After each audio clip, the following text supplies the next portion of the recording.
वहीं आपको बता दें कि पीएम मोदी के इजरायल दौरे का आज आखिरी दिन है। इजरायली पीएम नेतन्याहू के निमंत्रण पर पीएम मोदी 2 दिवसीय इजरायल दौरे पर पहुंचे हैं। आज पीएम मोदी और इजरायल के पीएम के बीच बड़ी मीटिंग होने वाली है। कई मुद्दों पर आज बातचीत होगी। फ्री ट्रेड एग्रीमेंट पर बातचीत होनी है। कयास लगाए जा रहे हैं कि दोनों देशों के बीच फ्री ट्रेड एग्रीमेंट हो सकता है। आज पीएम मोदी वाशेम जाएंगे। इसके बाद इजरायल के राष्ट्रपति के साथ द्विपक्षीय बैठक होगी। राष्ट्रपति से मुलाकात के बाद नेतन्याहू के साथ प्रतिनिधिमंडल स्तर की वार्ता होगी और अंत में होटल किंग के डेविड में भारतीय यहूदी समुदाय के प्रमुख सदस्यों के साथ बातचीत करेंगे पीएम मोदी।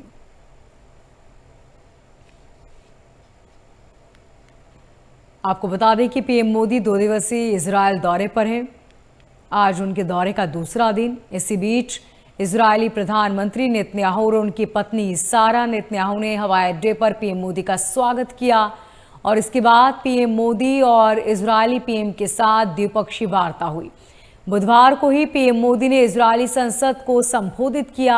अपने संबोधन में पीएम मोदी ने कहा कि इजरायल पर हमास के हमले की हम निंदा करते हैं। हम आपके दर्द को समझते हैं। भारत लंबे वक्त से आतंकवाद से पीड़ित है। भारत इजरायल के साथ खड़ा है और पीएम मोदी को संसद को सर्वोच्च सम्मान से भी नवाजा गया है। इजरायल के पीएम नेतन्याहू ने भी पीएम मोदी की जमकर तारीफ की। उन्होंने कहा कि प्रधानमंत्री मोदी एक बेहतर लीडर हैं और मेरे दिल के बेहद खास हैं। उन्होंने पीएम मोदी को एशिया का शेर और दुनिया का सम्मानित नेता। पीएम मोदी के इजरायल दौरे का आज आखिरी दिन। पीएम मोदी और नेतन्याहू के बीच आज द्विपक्षीय वार्ता होनी है। दोनों देशों के बीच फ्री ट्रेड एग्रीमेंट पर मोहर भी लग सकती है। साथ ही आपको बता दें कि इजरायल में पीएम मोदी को मेडल देकर सम्मानित किया गया। इजरायल पीएम ने पीएम मोदी की जमकर तारीफ की। उन्होंने कहा कि वो मेरे भाई समान है, वो एक बहुत अच्छे इंसान है और मेरे दिल के बेहद करीब भी।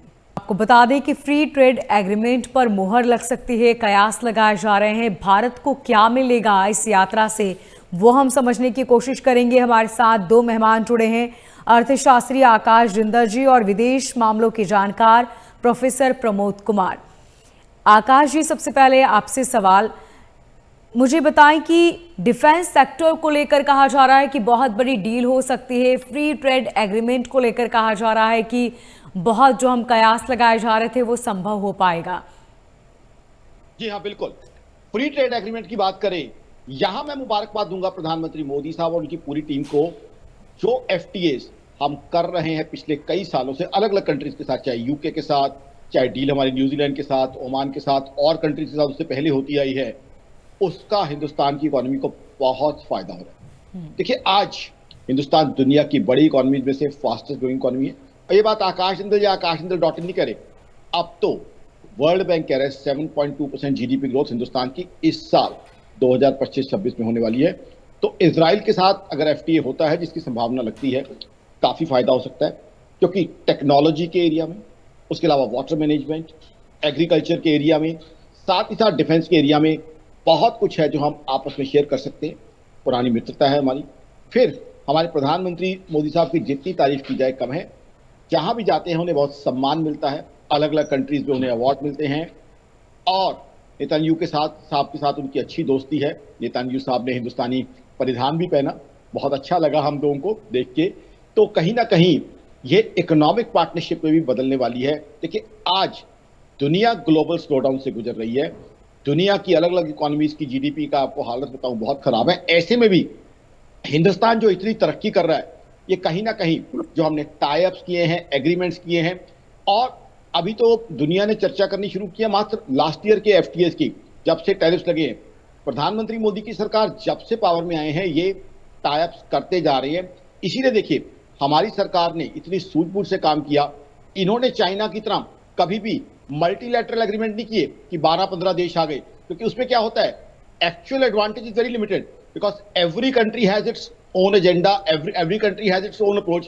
When you do a bilateral tie-up, then two countries, they know each other, what the countries want, what is the strength, what they can export, what they can import. So they are always result oriented, तो कहीं ना कहीं result oriented partnership करते आए हैं।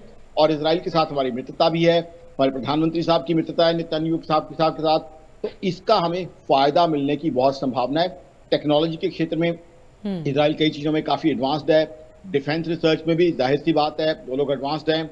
फिर उन लोगों को तो जो इतना लंबा युद्ध भी अभी उन्होंने लड़ा है, तो डिफेंस रिसर्च भी काफ़ी अच्छी कर रही है। तो मेरे हिसाब से एफटीए हो सकता है, और इस एफटीए से काफ़ी एडवांटेज मिलने की संभावना है। कहीं ना कहीं मैं कहूँगा हमारे प्रधानमंत्री साहब देश के ट्रू ब्रांड एम्बेसडर हैं। वो देश की मित्रता भी पूरी दुनिया में फैला रहे हैं, देश को जो है वसुधैव कुटुंबकम का मैसेज भी सारी दुनिया में दे रहे हैं। साथ ही साथ उन्हें पता है प्रधानमंत्री साहब को कि देश के अंदर रोजगार चाहिए, देश के अंदर गरीबी खत्म करनी है, सब लोगों को संपन्न बनाना है। इसलिए प्रधानमंत्री साहब हमेशा कोशिश करते हैं कि टाइप्स करूं ताकि देश के अंदर ज्यादा से ज्यादा लोगों को रोजगार दे सके, ज्यादा से ज्यादा जो है हमारे जो बीपीएल भाई बहन है उनको एडवांटेज दे सके। क्योंकि हमने देखा है काफी हमारे बीपीएल भाई बहन पिछले 10 सालों में रिसर्च है मल्टी पॉवर्टी इंडेक्स की, उससे बाहर आ गए हैं, कि पॉवर्टी से बाहर आए हैं, उनको सारे रिसोर्सेज मिलना शुरू हो गए हैं। तो ये जो टाइप्स है, क्योंकि आज ग्लोबलाइजेशन का जमाना है, ग्लोबलाइजेशन के जमाने में या तो ट्रम्प साहब वाली अप्रोच रख लो कि सब जगह टैरिफ लगाते रहो और उसके बाद अमेरिका को ही फ्री गिफ्ट दे दो, इन्फ्लेशन बढ़ा दो, अमेरिका की अनएम्प्लॉयमेंट बढ़ा दो, या प्रधानमंत्री मोदी साहब वाली अप्रोच रखो जहां प्रेम, मित्रता, मिठास भी बढ़ाओ और साथ ही साथ व्यापार और कारोबार बढ़ाओ, जिससे देश की जीडीपी बढ़े, देश के लोगों को एम्प्लॉयमेंट मिले, देश की प्रोडक्शन बढ़े, देश की एक्सपोर्ट्स बढ़े। आज देखिए इस हालात में भी हमारे फॉरेक्स रिजर्व एक रिकॉर्ड हाई पे पहुंचे हुए हैं। ये सब इन्हीं जो है अच्छी अप्रोच और जिस तरीके से प्रेम, कारोबार और दोस्ती के संबंध प्रधानमंत्री साहब के नेतृत्व में हिंदुस्तान इस्टेब्लिश कर रहा है सब जगह, उसका रिजल्ट है कि हम आगे बढ़ते जा रहे हैं। इजराइल की हालांकि ठीक है जीडीपी ग्रोथ को कुछ झटके लगे हैं उनकी जीडीपी ग्रोथ को, क्योंकि उन्हें युद्ध का सामना करना पड़ा है, काफी टेंशन के हालात रहे हैं। बट हिंदुस्तान को देखिए 8.2% जीडीपी ग्रोथ लास्ट क्वार्टर की हमारी रिकॉर्डेड जीडीपी ग्रोथ है। कंपेयर कीजिए भाई यूएस के साथ, जिसने जनवरी टू मार्च 2025 में नेगेटिव जीडीपी ग्रोथ दिखाई है। कंपेयर कीजिए जर्मनी के साथ, जिसने 2023-2024 लगातार 2 साल नेगेटिव जीडीपी ग्रोथ दिखाई है। हालांकि हिंदुस्तान से बड़ी इकोनॉमी है जर्मनी, यूरोप की सबसे बड़ी इकोनॉमी है। चाइना के साथ कंपेयर कीजिए, चाइना के क्या हालात आज से 5 महीने पहले वहां पे डिफ्लेशन थी, चीजों के दाम कम हो रहे थे, लोगों के पास 10 सेकंड और दूंगा, लोगों के पास इतना पैसा नहीं था कि बाजार जाके सामान खरीद सके। तो कहीं ना कहीं मैं इस वजह से बहुत प्रभावित हूं। हमारे साथ प्रोफेसर मनोज भी जुड़ चुके हैं। प्रोफेसर मनोज, वैसे तो कई बात की चर्चा है सोशल मीडिया पर भी, लेकिन पीएम मोदी पहले भारतीय होंगे जो इजराइल संसद को संबोधित जिन्होंने किया, और इस बात की खूब चर्चा हो रही है, सोशल मीडिया पर भी इस बात का बहुत ज़्यादा जिक्र है। इससे क्या इम्पैक्ट पड़ने वाला है खासतौर पर भारतीयों को? देखिए, किसी भी देश की जो विदेश नीति है उसके हेड ऑफ द इंस्टीट्यूशन के कार्य पे निर्धारित होता है। और आप देख सकते हैं कि भारत और इजराइल का जो संबंध है वो लगभग पिछले 30 सालों से लगातार चला आ रहा है। लेकिन पिछले 10 सालों में, विशेष करके 2014 के बाद से जब मोदी जी देश के प्रधानमंत्री बने, और आप उस समय से आप देख सकते हैं कि दोनों देश के बीच में जिस तरीके का द्विपक्षीय और बायलैटरल रिलेशन के माध्यम से एक ट्रस्ट का जो बिल्ड हुआ है, वो मुझे लगता है कि वैश्विक राजनीति में एक बहुत बड़ा मैसेज है। और उसमें भारत एक विश्व की सबसे बड़ी आबादी होने के बावजूद जिस तरीके से अर्थव्यवस्था में चौथे नंबर पे पहुंची हुई है, और आप देख सकती हैं कि किस तरीके से वो अपने इस एजेंडे को पूरे भारतीय समाज के साथ साथ अंतर्राष्ट्रीय स्तर पर भी पहुंचाया जा रहा है। तो हम सब जानते हैं कि लोकतांत्रिक प्रक्रिया में जिस तरीके से Bharat day by day growth कर रहा है, और पिछले 11 सालों का अगर आप राजनीतिक जर्नी देख लीजिए, और खास करके अगर हम विदेश नीति को देखते हैं, तो विश्व में भारत की एक धमक एक सकारात्मक रूप से पहुंची हुई है। वो चाहे मिडिल ईस्ट का हो, या यूरोपियन नेशंस के साथ हो, या हमारे अमेरिका के साथ जो भी हमारे संबंध रहे हैं, तो आप इस तरीके से देख सकते हैं। और उसमें इजराइल, आप देखिए 2023 के बाद से जिस तरीके से आईसीसी ने इजराइल को कॉर्नर किया अंतर्राष्ट्रीय लेवल पे, और आज उस घड़ी में भारत उसके साथ खड़ा होते हुए दिख रहा है। और जिस तरीके से अभी जिंदल साहब जो बता रहे थे कि आर्थिक ट्रेड और फ्री ट्रेड की जो बात हो रही है, ये बहुत ही माइलस्टोन भारत के लिए भी और इजराइल के लिए भी होने वाला है। क्योंकि हम सब जानते हैं कि तकनीकी के क्षेत्र में आज इजराइल का वर्ल्ड में एक अपनी एक साख है, उसकी अपनी एक आइडेंटिटी है।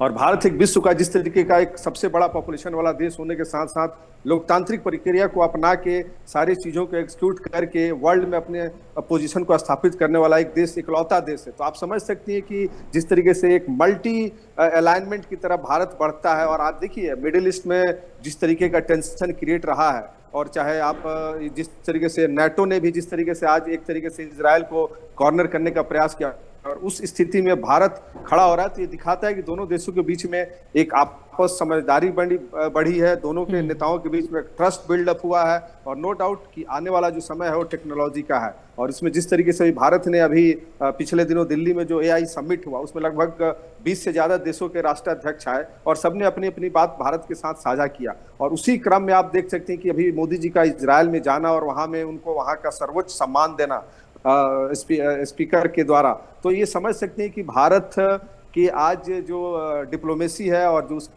विदेश नीति है वो बहुत ही एक अच्छे डायरेक्शन में जा रही है, जिससे कि आने वाले समय में जो भारत का जो कंसेप्ट है, जो विकसित भारत को जो बनना है 2047 में, कहीं ना कहीं जब तक हमें तकनीकी सपोर्ट नहीं मिलेगा, टेक्नोलॉजिकल सपोर्ट नहीं मिलेगा। और दूसरा जो सबसे इंपॉर्टेंट, आप कल मोदी जी ने जिस तरीके से संसद को एड्रेस किया, उस एड्रेस में इजराइल ने जिस तरीके की समस्याओं को जूझ रहा है पिछले जब से उसका ओरिजिन हुआ है, और भारत भी लगभग उसी तरीके के रेडिकलाइजेशन से जूझ रहा है, तो ये दोनों के बीच में कहीं न कहीं समानता है। और उन्होंने अपने संबोधन में 26/11 की जो घटना हुई थी उसको भी जिक्र किया, और इवन 7 अक्टूबर 2023 की जो घटना घटी हमास के द्वारा उसकी भी जिक्र की। तो कहीं न कहीं वहाँ के लोगों को भी जोड़ता है, जिसके माध्यम से एक आपसी बॉन्डिंग बन रहा है। और उन्होंने स्पेशल रिलेशनशिप की बात की है कि हमारा भारत और इजराइल का जो संबंध है स्पेशल रिलेशनशिप के आधार पर टिका हुआ है। तो मैं मानता हूं कि जिस प्रकार से आज का जो उनका दौरा है ये बहुत ही इंपॉर्टेंट होने वाला है, क्योंकि आज वहां आप समझ सकते हैं फर्स्ट वर्ल्ड वॉर के समय में जिस प्रकार से हिटलर ने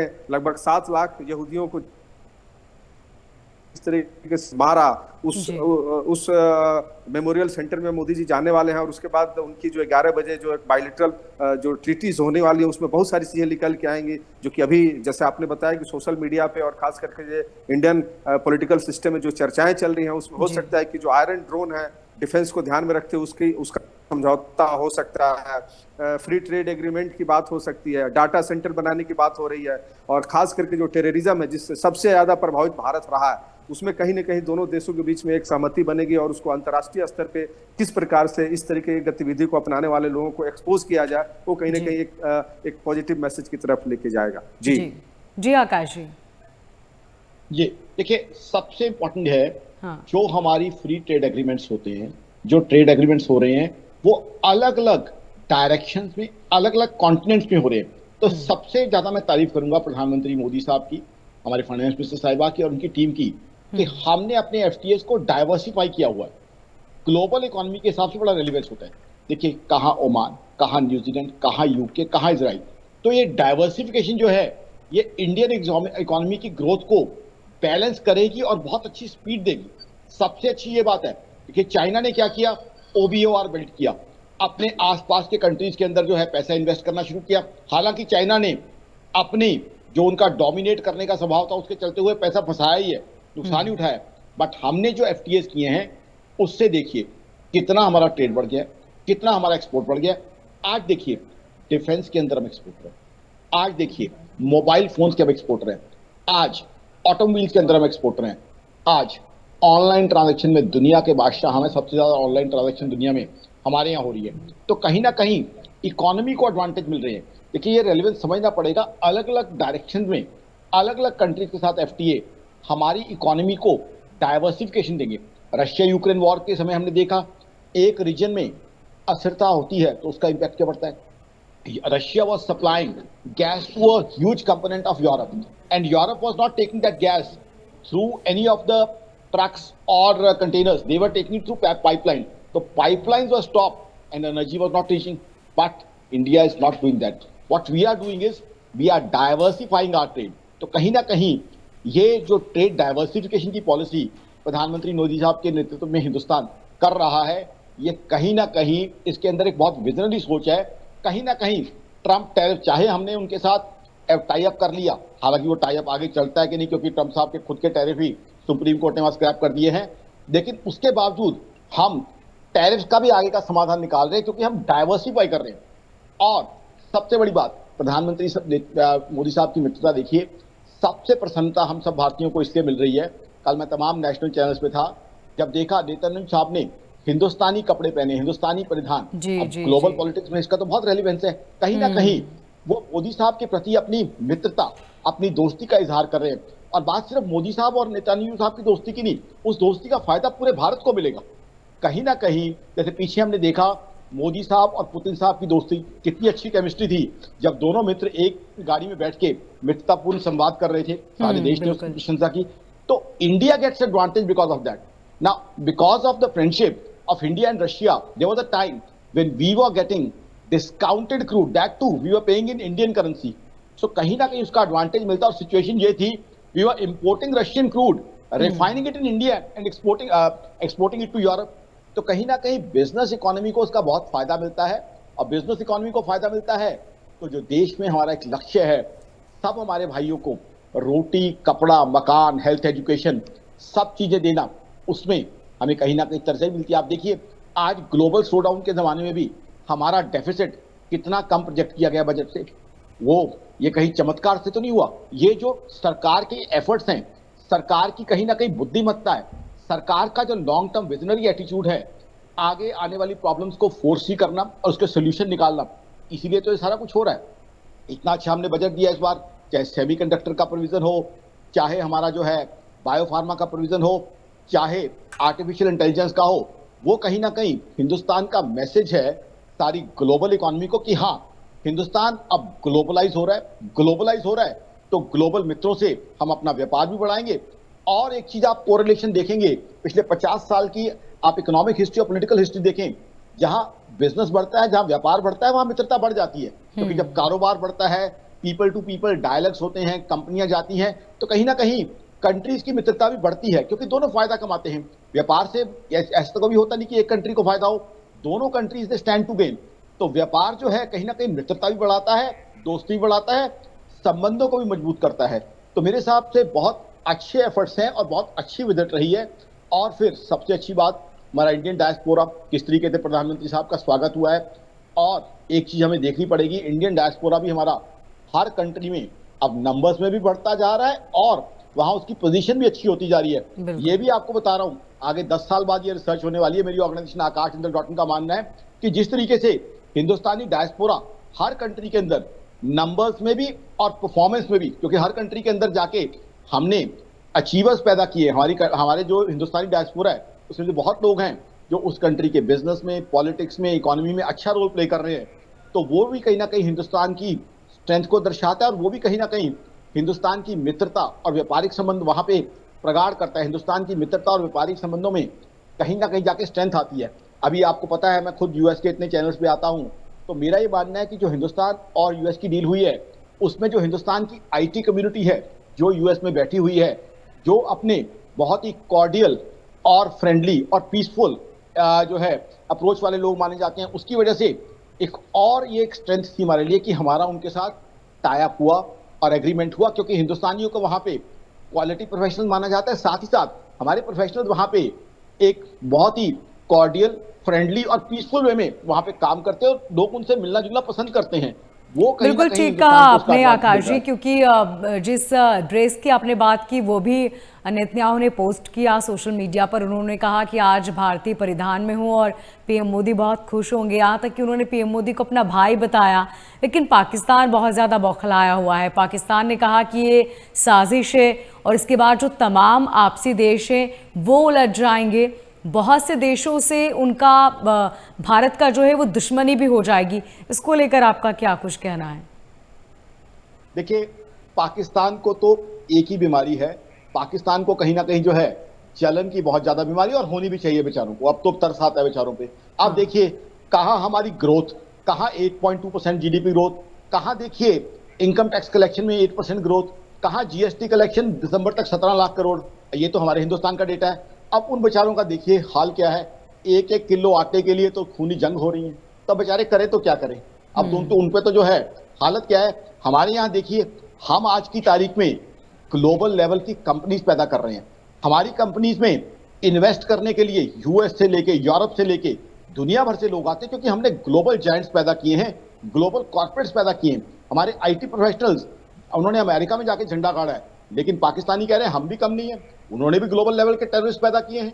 अब पाकिस्तान के अंदर तो जो है कहीं भी बड़ा टेररिज्म का हादसा होता है 5 साल बाद वो टेररिस्ट तो पाकिस्तान में पाया जाता है। जी। तो पाकिस्तानी कह रहे हैं कि हम भी तो मुकाबला कर रहे हैं। हिंदुस्तान अगर वर्ल्ड क्लास कंपनियां बना रहा है, हिंदुस्तान के प्रोफेशनल्स को अगर आदर सम्मान मिल रहा है, हिंदुस्तान की इकोनॉमी लगातार रोज झंडे गाड़ रही है, हिंदुस्तान की इकोनॉमी की जीडीपी ग्रोथ के मुकाबले कोई नहीं है, अमेरिका अब आज जो है जापान को हमने पीछे छोड़ दिया है, तो पाकिस्तानी कह रहे हैं कि आप दुनिया में कहीं भी टेररिज्म कीजिए, पाकिस्तान में आ जाइए। आप देखिए पिछले 10 साल में 15 साल में कहीं भी दुनिया में बड़ा टेररिज्म का हादसा होता है, उसके बाद वो टेररिस्ट को जो है पाकिस्तान में तो पाया जाता है और पाकिस्तान बड़े प्यार से उनको पनाह देता है।